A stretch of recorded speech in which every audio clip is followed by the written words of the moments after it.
invited to a place for Shabbos, and basically the plan is to meet up at the light rail station near Machne Yehuda.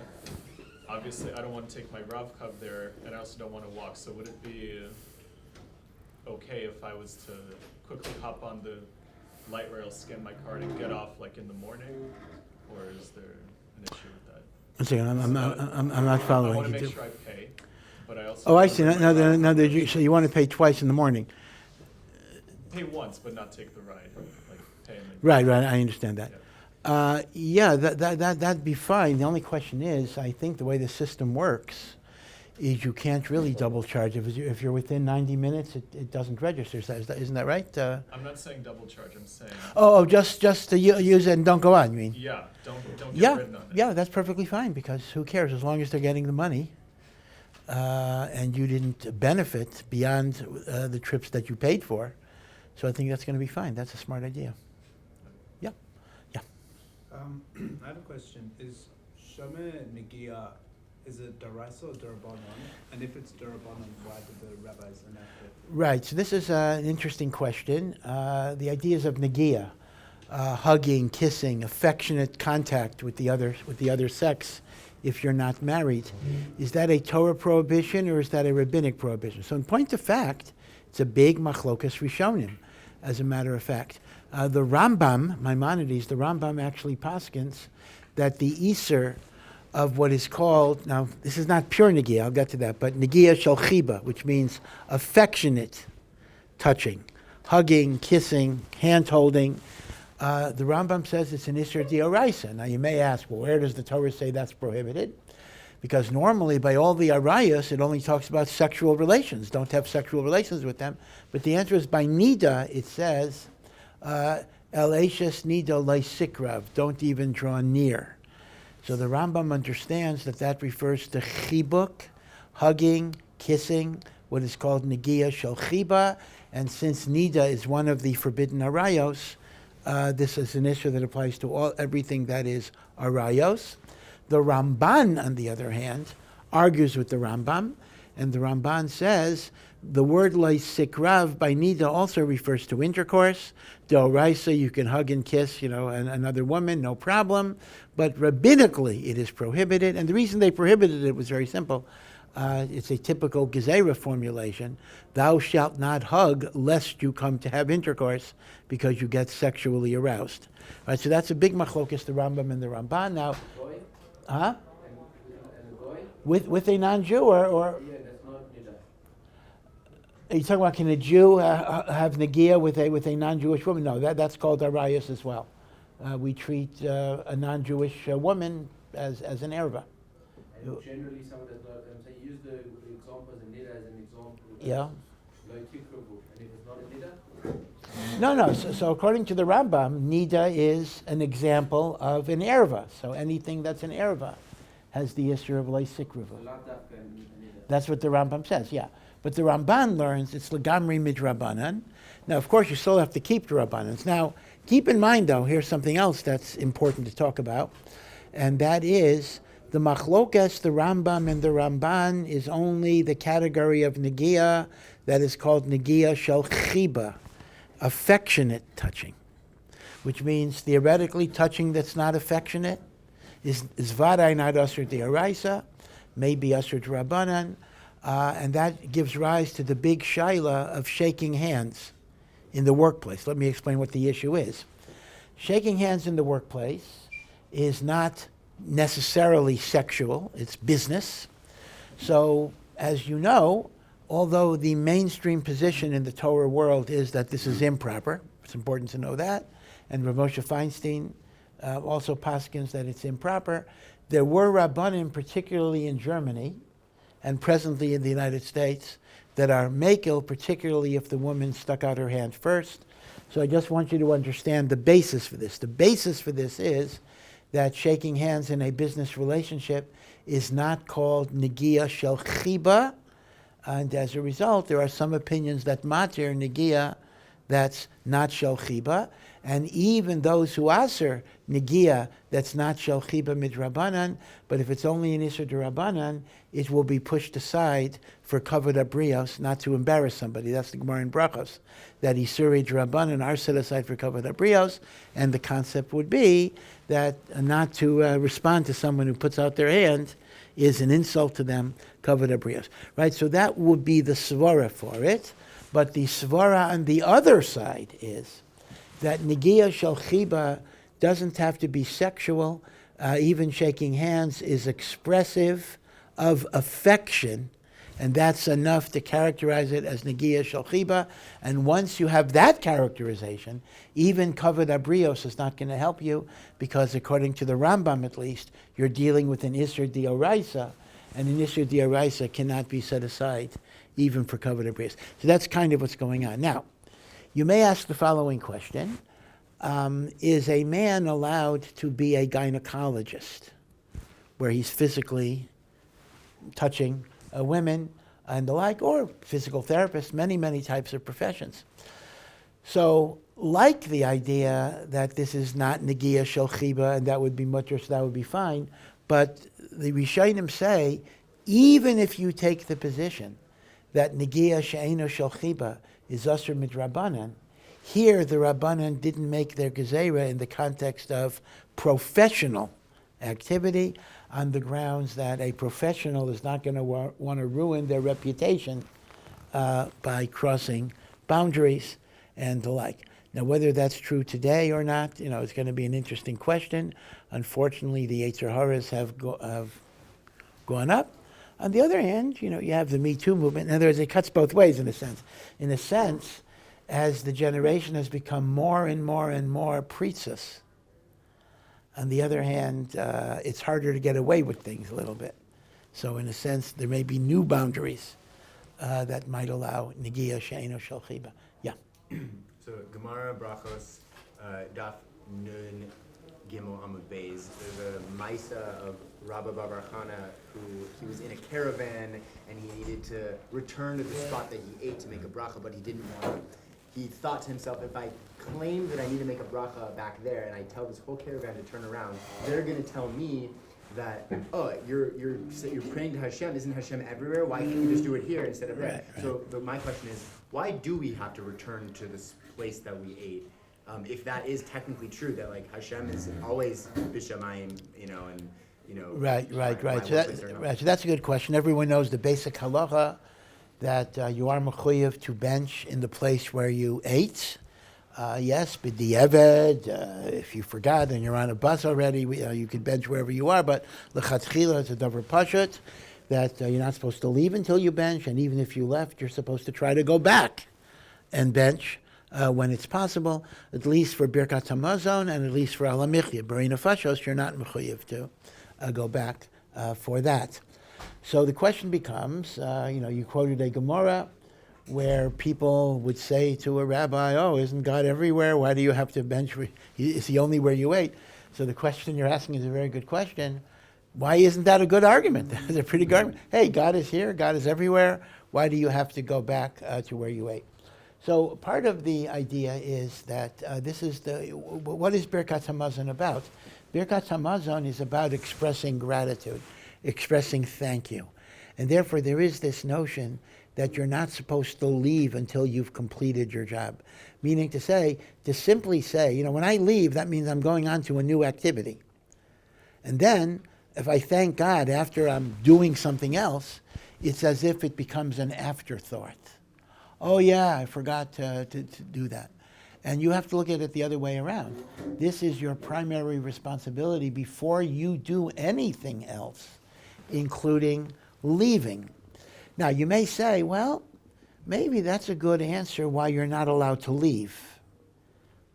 But maybe that's not a good answer. Why do I have to go back once I did leave? As I understand, for me to leave before I say thank you is rude to Hashem. But if I already left, what's mechayev me to go back? That's a very good point. But it could very well be, I'm thinking out loud, that the chiyuv to go back is to kind of make sure you're not going to leave. Meaning, if the pshat is, once I left, I don't have to go back, then I may not have an incentive to stay. I may decide I'll just leave. But if the halacha is that even if I leave, I have to go back, that takes away any incentive I would have to leave. So it's a kind of way of forcing me to stay put, because I'm not going to gain by anything. By the way, this idea is the same basic idea behind the rules that before you daven shachris in the morning, not supposed to eat, you're not supposed to do a lot of activities other than learning or the like, because the very first part of your day has to be to thank Hashem. And you don't relegate, you make a list of things. I got to do 5 things today. You don't put serving Hashem like number 2 or number 3. It really got to be number 1. Of course, that raises a lot of interesting questions. It wasn't your question, but just to digress. One of the questions that people ask all the time is, are you allowed to exercise before davening? Because let's say a person is concerned about their health, they want to jog or whatever it would be, and they don't have time during the day. The only time they have is 6 o'clock in the morning or whatever it is before Shachris. Now, taking a shower before davening is vaday mutter. And the reason that's vaday mutter is because that is an aspect of honoring God, to be clean, etc. So taking a shower before davening, that's not a problem. But to jog and exercise and do other things, theoretically would be an issue. But Rosh Shlomo Zalman Auerbach actually mattered it for people who could not fit it into their schedule, because he said it's such an important need that sometimes important needs can override the obligations of tefillah. Yeah. Is there any difference or any preference to davening from a siddur versus from a phone? Versus from a phone. Yeah, that's interesting. So generally, let's take it an earlier question, right? The low-tech version of the question would be siddur versus davening by heart. And there, many svarim do say that it's better to daven from a siddur, because that could focus you more, because when you daven by heart, you're looking around, etc. On the other hand, that may depend on the individual worshiper, who may sometimes be able to focus more, by closing his eyes or the like. But now we have the new phenomenon of davening from a phone, which of course is not going to work on Shabbos or Yom Tov, but can you daven from a phone? So halachically, I would say that there's no particular reason why a phone siddur would not be an adequate siddur, but I do know, for various reasons, that many Rosh Yeshiva, many mashgichim, I'm not sure what the Or Sameach policy is, if there is a policy, they don't like it. They don't like it, number one, because they regard the phone as either totally treif, depending on what type of phone you have, or at least something that is connected to divrei chol. And they feel that tefillah should be a time in which you want to distance yourself from the paraphernalia that connect you to the week of conversation and the like. So in a sense, they feel that a phone should not be your instrument of tefillah. It should be something that is only used for tefillah and not used for divrei chol or for other things. So again, I don't think this is a halachic consideration. I think it's more of a hashkafa, more of an instinct, more of a sense of propriety and derech eretz. So halachically, there's no problem, but I think a siddur would be better for those particular reasons. Yeah. Rabbi Mishnah in Pirkei Avot, chapter 3, Mishnah 3, Rabbi Friedberg says that whenever two people are sitting together and they're not engaged in the words of Torah study, it's a session of scoffers. And Yes. it comes down very, very hard. And is it? There's a lot of small talk that goes on. What exactly? How strict do you have to be about this? Because if we take this to the literal level, that pretty much erases all the small talk that we do, and makes it very, very difficult just to even be a social human being.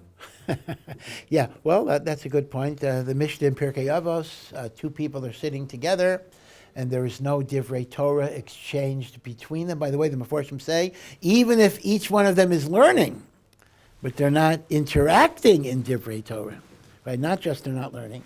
So that's called Moshav Leitzim. That's a phrase from Tehillim, an assembly of scoffers who don't care about ruchnius. Very bad thing to be. So the question becomes, hey, that means you can't schmooze, you can't talk. Well, first of all, like this, Pirkei Avos doesn't say that the only thing between them is divrei Torah. It says, if there are people who did not exchange any divrei Torah in their meal, they're called a Moshe Feinstein. For example, the Meforshim say that even something like saying, let's bench, may qualify because that's bringing up the mitzvah of Birkat HaMazon. So as a requirement, this is actually very minimal. It's not saying, the whole hour that we're sitting, although that would be a good thing, and it's not certainly would be a good thing, but it's not saying the whole hour we have to speak in divrei Torah, and if there's 1 second we're not saying divrei Torah, that is a Moshe Feinstein. It's only condemning something in which there is no Torah exchanged at all while they're sitting. So I don't think that alone would discourage conversation. Now, there are other halachas that may discourage conversation, such as Lashon Hara and everything else, which you have to keep in mind. Friendship and social connection are considered to be valuable things in Judaism, meaning the notion that I should spend all of my time learning Torah and whatever time I have doesn't mean you can't exchange friendly, halachically permissible conversation. If a person were to say, I can't talk to anybody because all I do is learn, there would be something wrong with that person. It wouldn't be a proper balance of his personality that the Torah requires. If you see Gedolim, listen, all right, there were Gedolim who never schmoozed, okay, but by and large, you'll find a Gadol will, talk nicely to you, will ask about you, etc. So one has to be aware of not being too obsessive compulsive about this. OCD is not halachically required. Yeah. So there's a concept of a dismiss Shomer that we're going to be learning after we die up there else, right? I'm just curious, what are we going to be learning? Are we going to be learning bentsch? I'm guessing now everyone's just going to be losing their stuff up there. Yeah. So the question is, we talk about Yeshiva Shel Maila. There's a yeshiva up above, Mesifta derakia, it's also called. So the question is, what are you learning there? So the truth is, I don't really know, but I'll tell you what the Hakdama to the Noda B'Yehuda, the famous Shelas Tshuvos of the Noda B'Yehuda. So the Hakdama was written by the son of Rabbi Cheskel Landau, and he says that he gave a mashal. He says, imagine a family that was stranded on an island, totally isolated. No books, no schools, no nothing, and they don't know if they'll ever be rescued. So the father thinks he has to at least teach his children how to read, because in case we get rescued, they'll have access to books and the like. So he scratches letters in the sand, and he says, the aleph is, and then he puts vowel signs under it. Aleph with aw is pronounced aw, and ba, and ga, and da. And the kid is spending all of his time learning nonsense syllables. Ah, ba, ga, da, right? Ah, ba, ga, etc. And the kid has no idea why he's doing all this stuff. It makes no sense to him at all, but he does it. And then one day, Baruch Hashem, they get rescued. And then they have svarim, siddurim, chumashim, and everything can now be read because of all of the investment they put. The Noda B'Yehuda says, Olam hazeh is like an abandoned island. We learn a lot of stuff, but we don't really understand what we're learning. In Olam haba, all of the ba, ga, da that you did in this world, you will understand at the highest level. So essentially, you'll be learning Bava Metzia, but it'll be a certain level that is beyond your ability to comprehend in this world. So the interesting lesson is this. The only things you will learn in Olam Haba are the things that you learned in Olam Hazeh. Those parts of Torah that you never learned in Olam Hazeh, you will not learn in Olam Haba, which is part of it. That may be an argument for programs like Daf Yomi, where you kind of cover all of the Talmud, because at least people say, well, it's superficial, I don't really know it. But the point is, if my eyes read it once, then it's going to be in my Olam Haba account, like a certain multiple. I'll make up a number. The multiple is, you will understand things that you learned in this world 1,000,000 times better. So, the more I understand in this world, the more 1,000,000 times it's going to be. But something that I didn't learn in this world at all, I'm not going to have any connection to. So essentially, it's a type of learning which will intensify to the greatest degree all of the work that you put into in Olam Hazeh. Yeah. At the risk of sounding overly broad, what do you think are some of the biggest problems facing Jewry in the world today?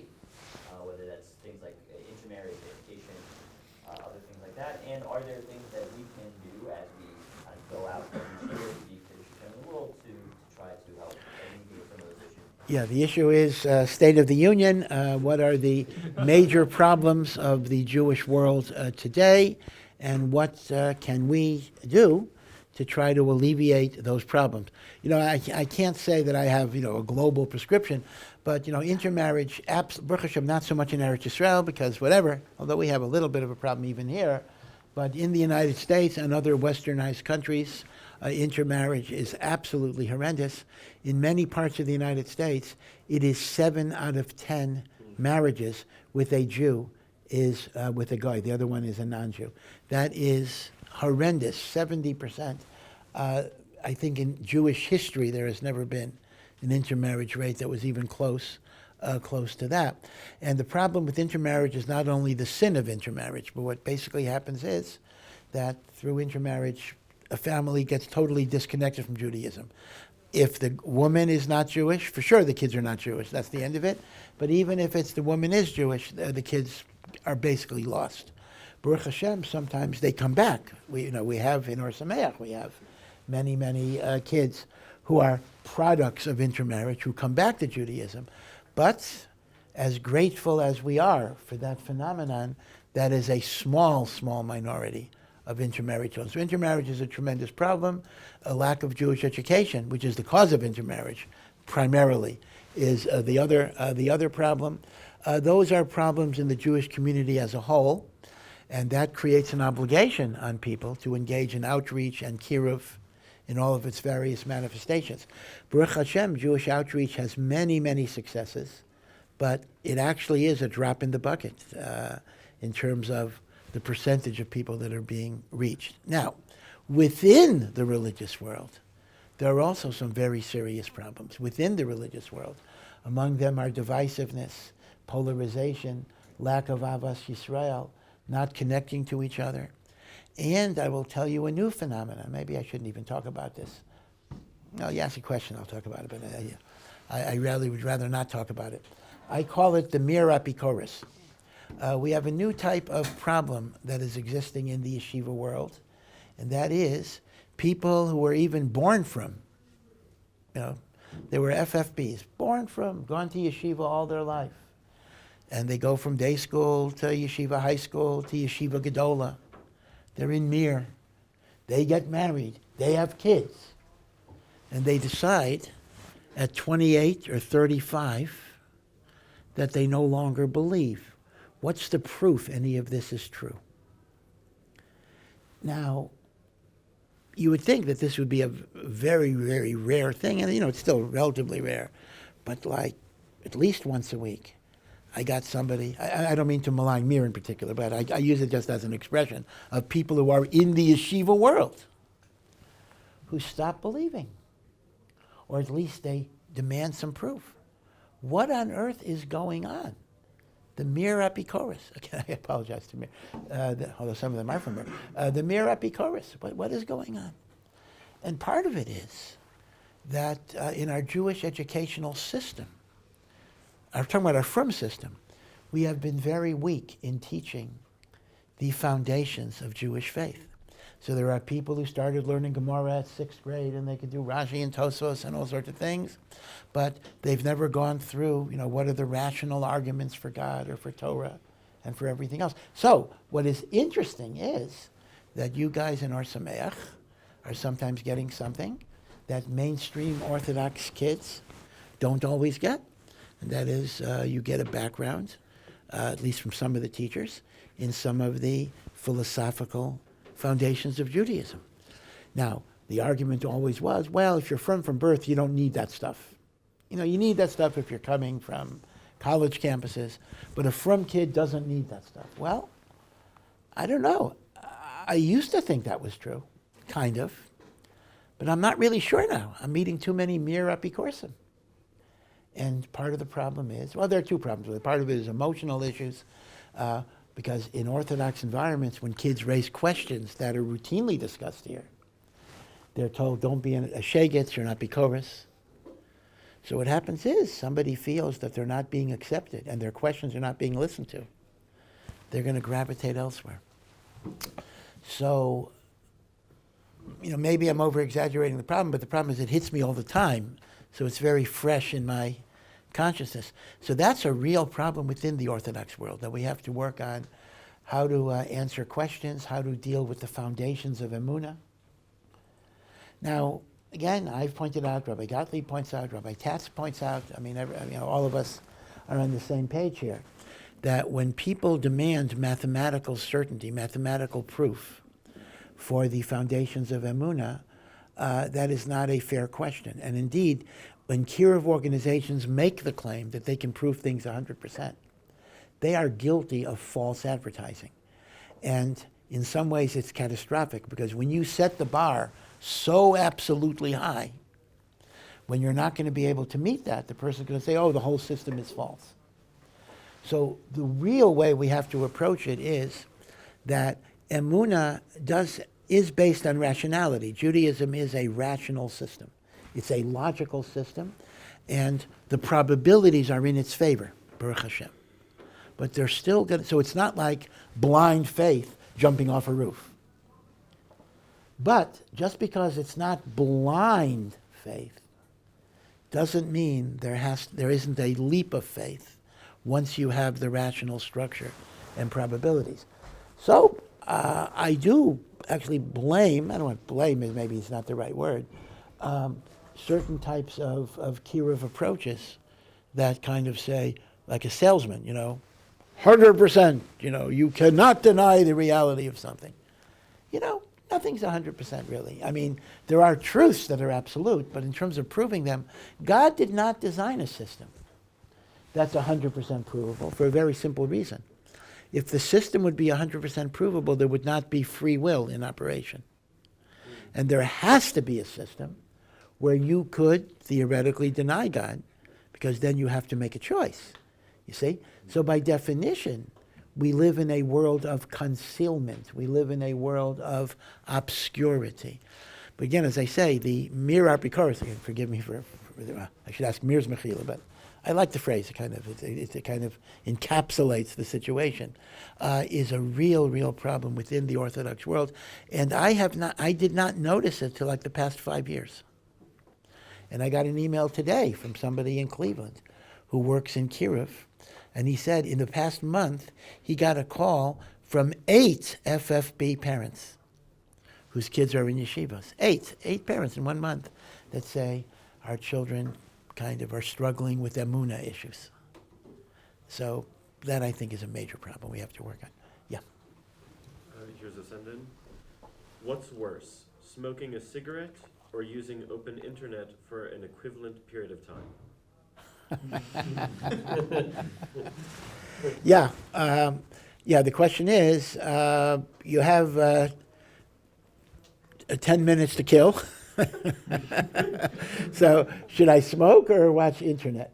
Now, again, it really depends on the question. If you're simply asking me unfiltered, okay, internet without a filter, what am I doing without a filter? I still might be doing something innocuous. Are you referring to things that would normally be filtered out? Is that the question? It doesn't specify. Yeah. It's very hard to say. One, of course, is hurting the guf. Cigarettes are not good for your health. The other could be hurting your neshama.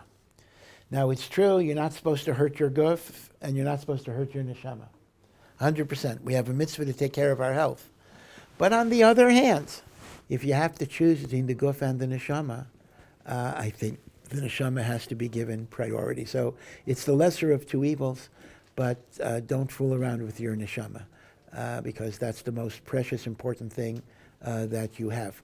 It's also the case that a single cigarette is not going to hurt you, but I understand that there's a cumulative effect over time, so it would also depend on frequency. That would be an issue as well. Yeah.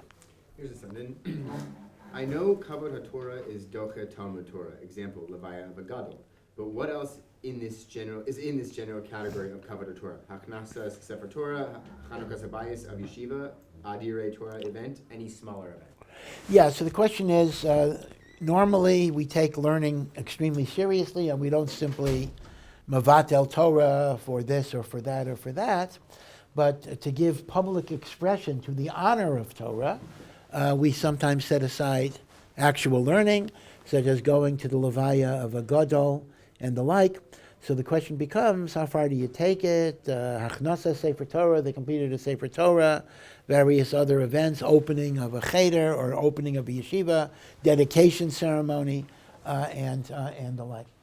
So the truth of the matter is, normally one should be very, very strict about this. In fact, I think I said the other day, in the name of the Nitziv, that even going to the levaya of a gadol is technically obligatory only when it's actually passing by where you're learning. You don't have to go out of town, although the minhag apparently is not like the Nitziv in that way. Normally, one should not overindulge in activities lekavod haTorah, because the greatest kavod you give to the Torah is learning it. That is the true kavod haTorah.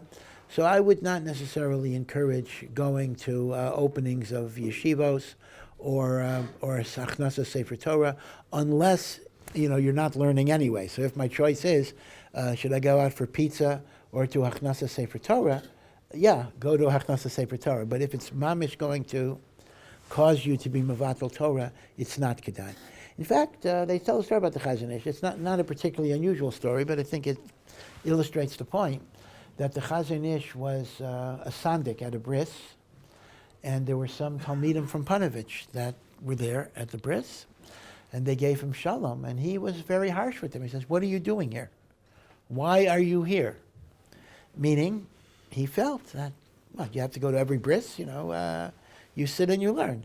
Yeah, going to a bris is a mitzvah, but it's not a mitzvah that's greater than Talmud Torah. Now, there is another side of the coin that's very interesting, though. The halacha is that you are mevatel Torah, you're mechuyev, for a mitzvah that nobody else can do, that only you can do. Okay? For example, if your parents need you to do something, and it's a special thing that if you do it, it means something to them. If somebody else does it, it doesn't have that meaning. So the halacha would be, you would be mevatel Torah in such a situation. So there are mitzvahs. So going to a wedding would be an example. People always ask the question, well, should I go to there's Baruch Hashem, there are so many chasnas, should I go to every chasna if I'm going to miss my morning seder or my night seder usually and the like? So Rav Yaakov Kamenetsky was very critical of yeshiva bachrim. Of course, this was in New York, who were going to chasnas all the time. In fact, he said, it says in Pirkei Avos, this is a great word, Ein ben chorin elamish osek b'Torah. No man is free unless they learn Torah. So Rav Yaakov said, that's the pshat. When you have a job, you can't simply take off from your job every time to go to a wedding. But if you're learning, you can take off for anything. So he says, that's the pshat. No one is free unless they're sitting and learning, because then you're free to do whatever you want. He was saying it sarcastically in that way. So, generally speaking, should I go to a wedding if I'm going to be mevatel Torah? The answer is no, you shouldn't. And again, the Nitziv says, the mitzvah that you have to be mevatel Torah for achnasas kala is only if they're walking right by you.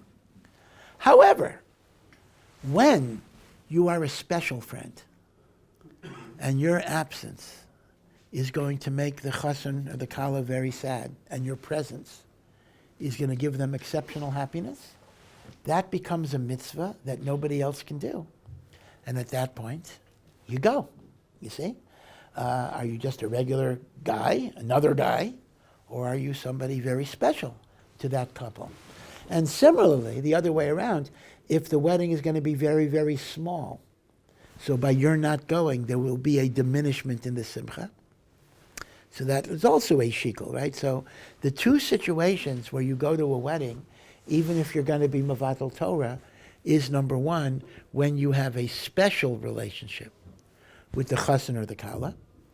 And number two, when there won't be that many people there, and therefore, by definition, your being there is something special. But stamazay, to go to a wedding, I mean, I see guys here, they're so excited.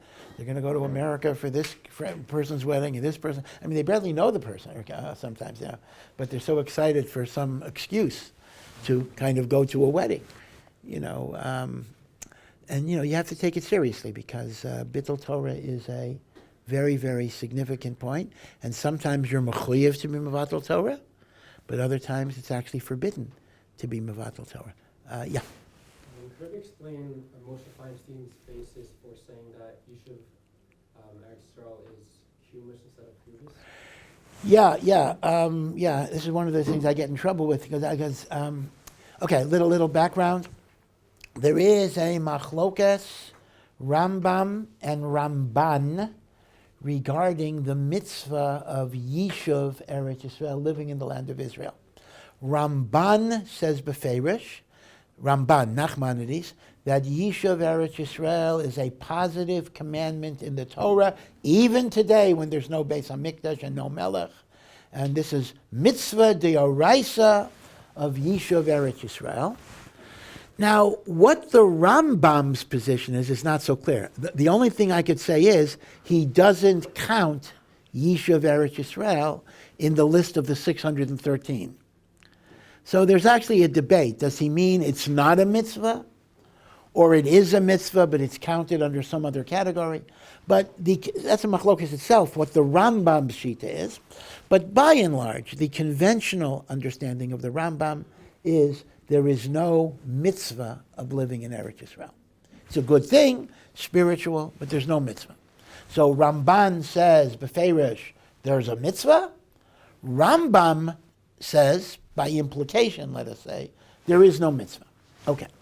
So you might think that any heter to live outside of Eretz Yisrael is only because you're following the Rambam, but according to Ramban, you gotta go. So Rav Moshe Feinstein writes in a tshuva that even according to Ramban, who calls it a mitzvah, it is not an obligatory mitzvah. There are two types of mitzvos. There is a mitzvah you must do. I must recite Shema. I must wear tefillin. But then there's something called a mitzvah. I'm just elaborating on your question. There's something called a mitzvah kiyumis, meaning you're not obligated to do it, but if you do it, there's a mitzvah. Like tefillin is chiyuvis. I am obligated to put on tefillin. Tzitzis is kiyumis because if I wear a four-cornered garment, then I have to have tzitzis, but I don't have to wear the garment. Shechita, in a sense, may be called kiyumis. If I shecht, I'm doing a mitzvah, but I don't have to go out and shecht. I don't have to eat meat. So Rav Moshe says, when the Ramban says yishuv Eretz Yisrael is a mitzvah, he just means if you move here and if you live here, you get a mitzvah, but you're not obligated. That it's kiyumis, not chiyuvis. So I've already said again. I mean, I am not at all being modest in any way to say that I am far worse than dirt under Rav Moshe's toes. I mean, there's no that's not false modesty by any means at all. But I think I did point out that Rav Moshe's chiddush is very, very difficult to fit into the actual words of the Ramban. The Ramban's words appear in Sefer HaMitzvos. In other words, after the Rambam listed the mitzvahs, the Ramban gave his list of extra mitzvahs that he added. Of course, keep in mind, this is a zero-sum game. Since you're bound to the number 613, every time Ramban added something, you had to take something out. Oh, okay, the Ramban's figured it out, what to do.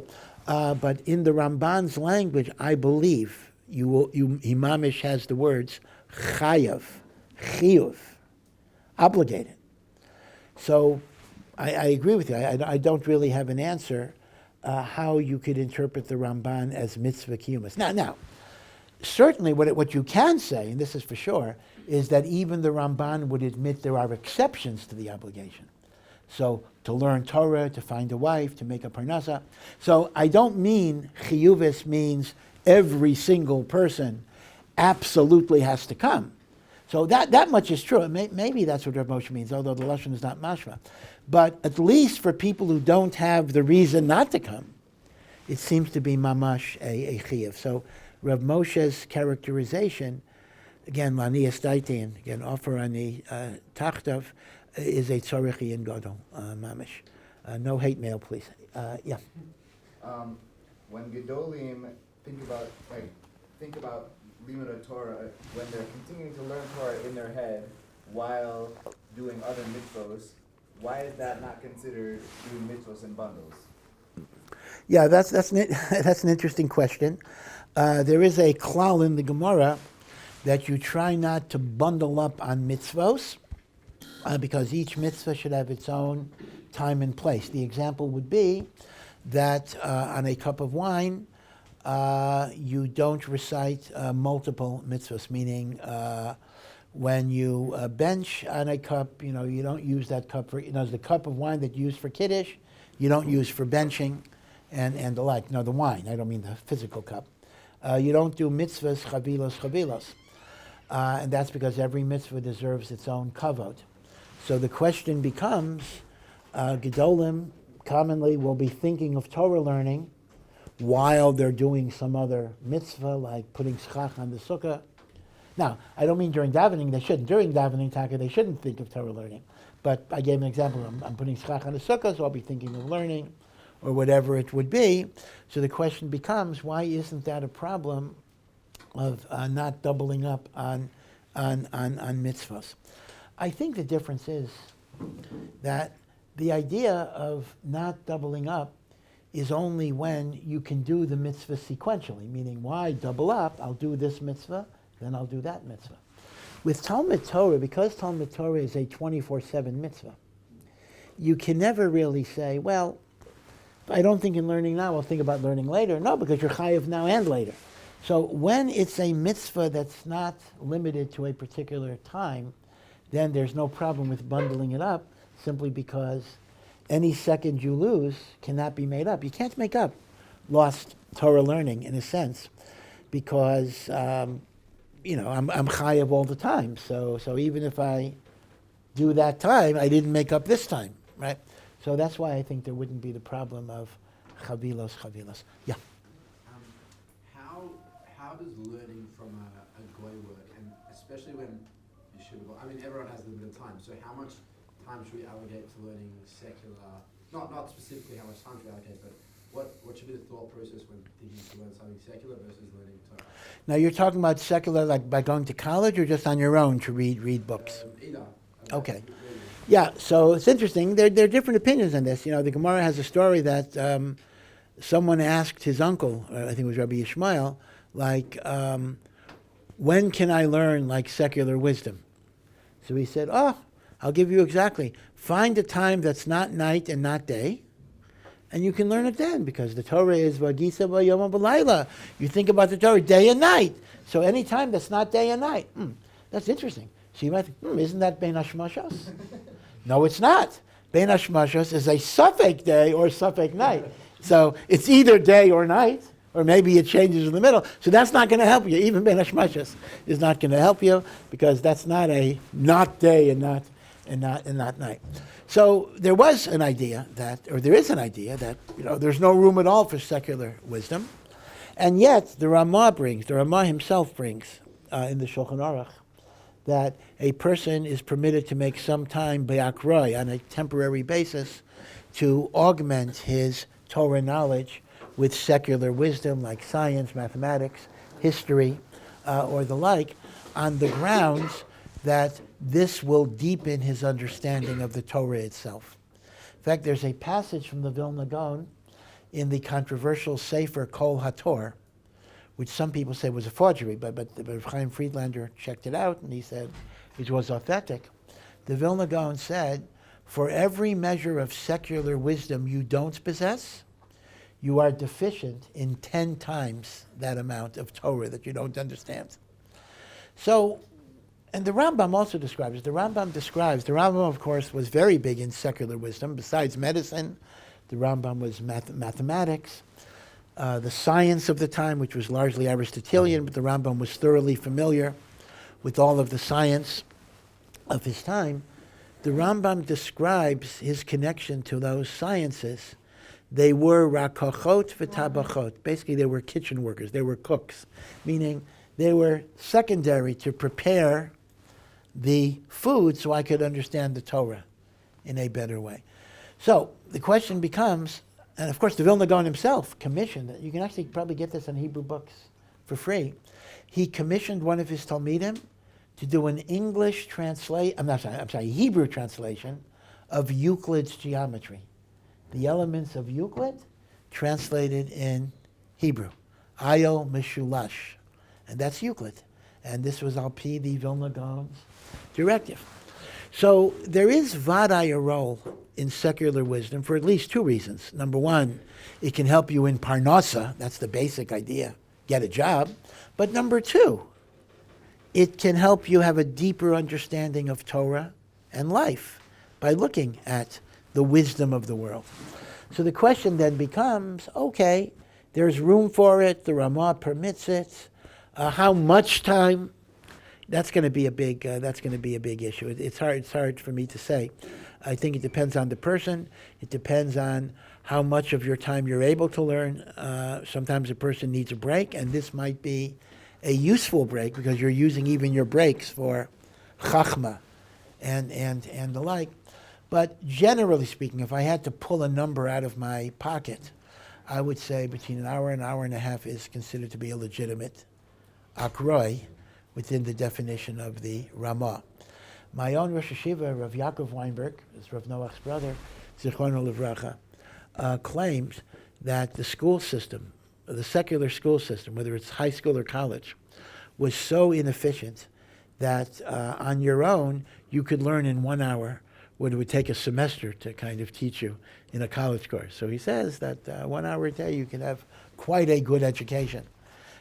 Maybe it's not intrinsically good, but as good as you would get in the whole 4 years of college. Yeah.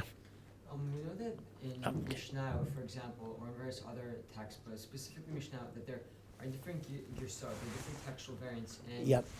these resulted because of a mistake that a scribe made over the generations.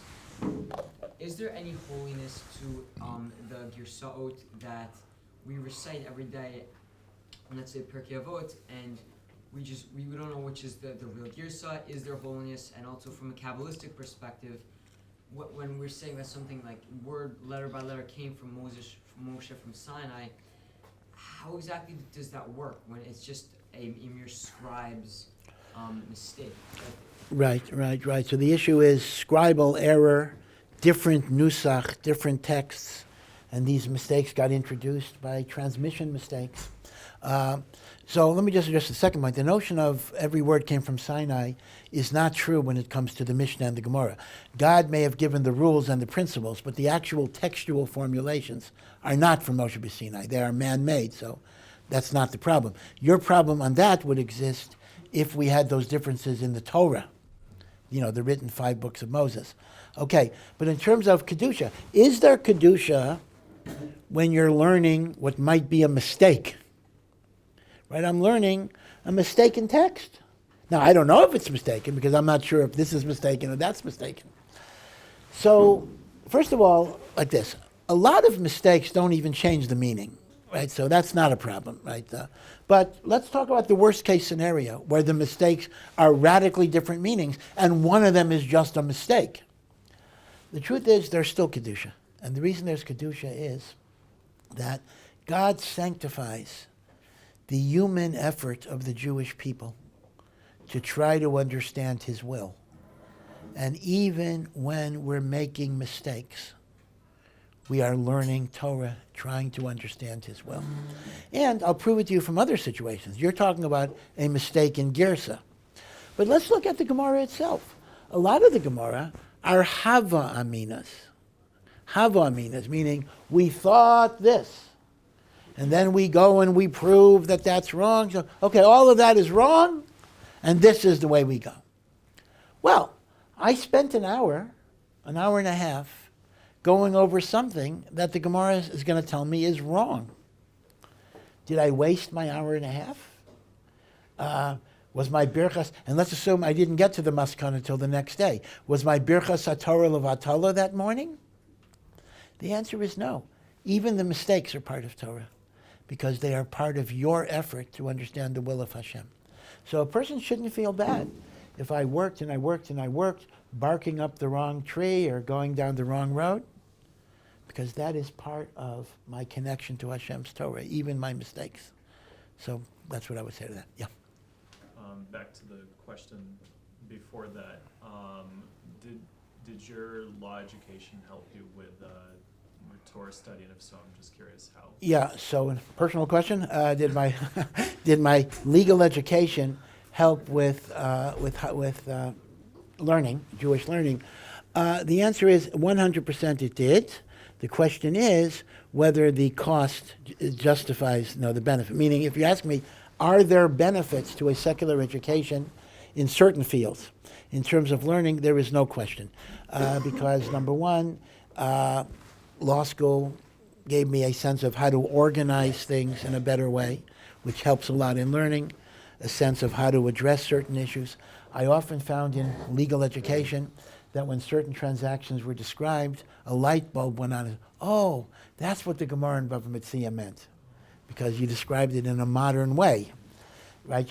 When you're describing a transaction, the way it occurred, let's say, 1,500 years ago, you don't really know, but then you see there's a modern analogy. So there's no question that, let's say, a legal education can very much help you in learning. The question becomes, though, that there's a lot of costs, the amount of time you're taking away from learning. So the issue of secular education is not so much, oh, it's bad, it's destructive, it's evil, it's stupid, it's worthless, although sometimes it is. But the issue is not so much that.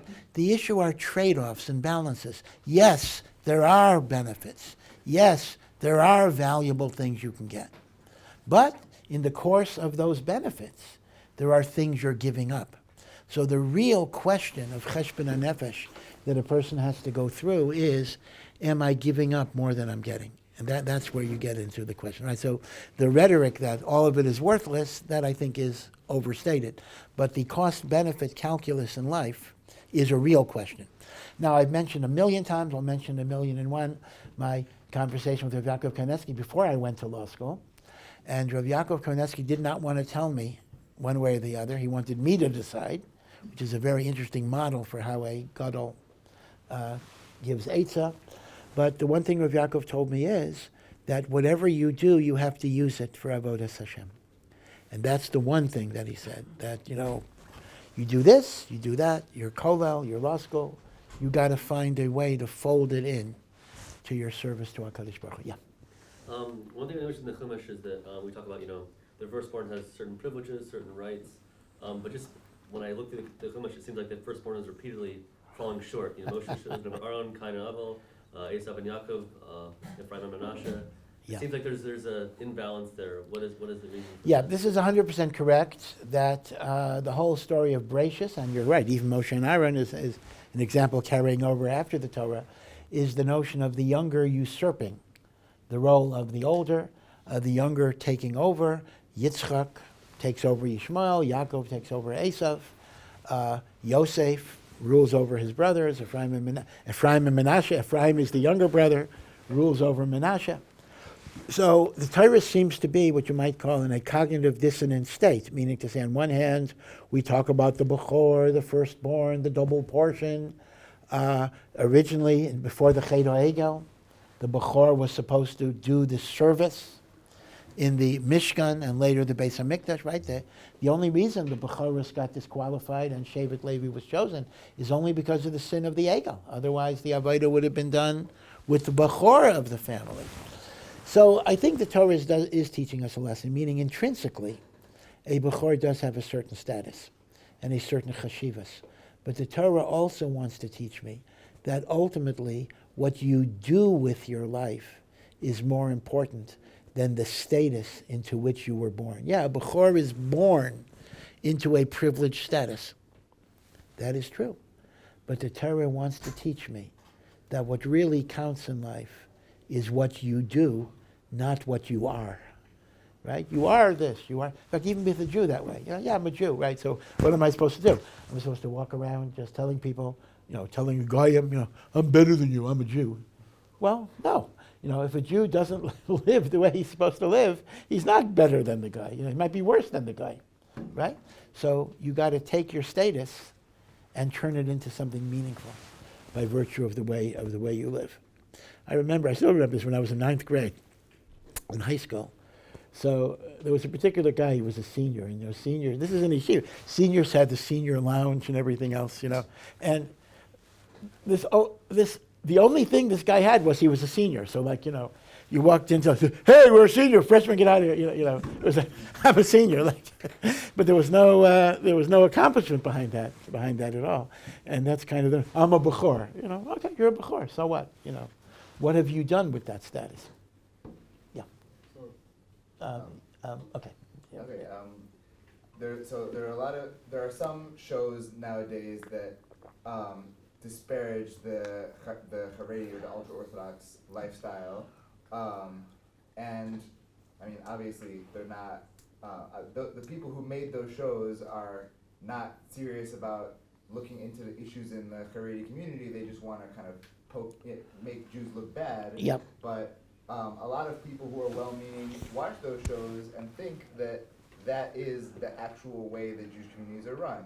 So my question basically is, when a well-intentioned but uninformed person asks a question about that show or one of those shows, then what's the best way to respond to them? Yeah, this is very, very difficult. You're correct. In the media, there's a lot of, or not a lot, but a number of shows that try to portray the religious world, the frum world. Once in a while, they're positive. There are some positive things, but a lot of it is very, very negative. And unfortunately, because these shows get a lot of dissemination, people who are not malicious, but they will form their understanding of Torah Judaism through these very negative, distorted portrayals. So the question is, what do you do? So I'll tell you one thing that's interesting. The first thing you got to do is, acknowledge that there may be shortcomings. That's an important point, because people often come with an attack, and our instinct is to defend no matter what. Sometimes, you could say, there is a point here, but the point is not a complete point, and you need to balance it. I'll call that moda b'mixas. Partial admission, actually even rhetorically, is a great way to disempower your antagonist. I remember I once actually had a debate myself with Alan Dershowitz, who was, he is a famous professor at Harvard and the like, and he came from a frum family, and he left it, although he's become more traditional actually over the years. And he came in, it was at a Chabad event for all that. I think the guy who invited him got in big trouble with the Chabad superiors. He invited Dershowitz because of celebrity, but then Dershowitz started attacking from life. And I remember the older Chabad guys were looking at the organizer of the event, so whatever. So Dershowitz started attacking this and attacking that, and he says, I'm not like you people, I think through things. I look at the Talmud too, but I have independent judgment. And he had a whole bunch of things. So I had to say, I was the last minute, by the way, I was not I was the last minute substitute for somebody else who couldn't make it. I think Dershowitz was offended at that because I wasn't, famous or anything. The other guy was famous. So, what is this? So he was very resentful, even his body language, his arms were together. And I started saying, I agree with Professor Dershowitz in 30% of what he said. I agree we have this problem and that problem and that problem. We got to work on it.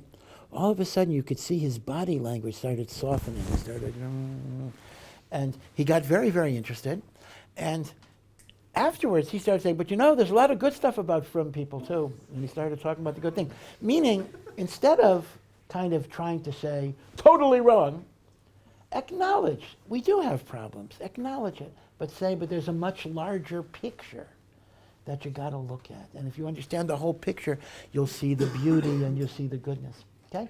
So this is actually a hint. In Israel, we don't do that. In Israel, whenever we debate anything, it's if you say something different than me, you're an idiot or a Molech or something. So, in other words, everything is 100%. You know, I'm 100% right and you're 100% wrong, no matter what the issue is. But instead of my saying, I'm 100% right and you're 100% wrong, what if I say, you know, there's some truth to what you're saying?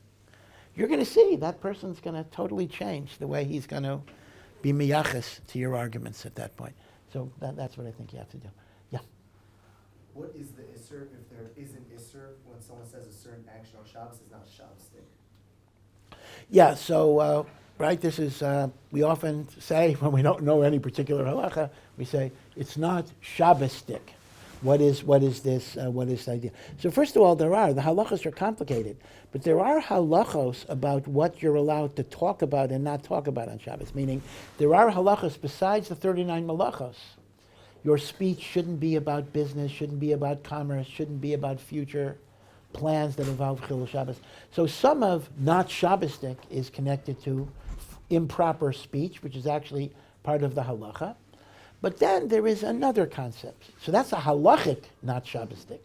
But then I think there's a non-halachic, non-Shabbos-dik idea, meaning even if something is not a technical violation of halacha, the question is, why did Hashem give us a Shabbos? How does he want us to spend a Shabbos? I mean, let's take an example of basketball, right? In the States, this is a very big issue. In the modern Orthodox community, can you play basketball on Shabbos, right? I got a hoop in my, outside of my garage. So you'll find, modern Orthodox kids will sometimes spend the whole afternoon, particularly a long job, playing basketball.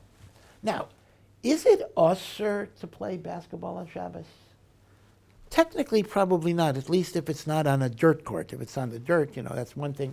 But on a clay court or a paved asphalt driveway, there's no issue. Show me in the Shulchan Aruch where you're not allowed to play ball. Not there. So is it, or the old idea of putting the TV on a timer? Now they have much more modern, sophisticated ways. But when I was growing up, could you put the TV on a timer and watch TV on Shabbos? So a lot of these things might be technically okay. But is that the end of it? Is that the end of the story? Is this why Hashem gave us Shabbos? Is this what Shabbos is supposed to do for us? Now, I'll admit, if a kid is going out of his head, because Shabbos afternoon is 8 hours long, or whatever it would be, and they need to play basketball for an hour, there's a makom there. If that will put them in a frame of mind where they can learn or do something spiritual, yeah, that's okay. But to simply say, I'm going to spend all of Shabbos afternoon playing basketball, you have a problem that it's not Shabbos-dik. Is it usher? Technically, it's not usher. But is it why Hashem gave us Shabbos? It isn't. And that's an important part of being sensitive to the spiritual meaning of things beyond the technical halacha. Yeah, I'm sorry, I do have to run, but okay, I'm sorry, I apologize for cutting it short. After I told you not to go to a chasna for bittul Torah, I'm a little bit of a hypocrite, but I am needed there. Okay, take care. Thank you.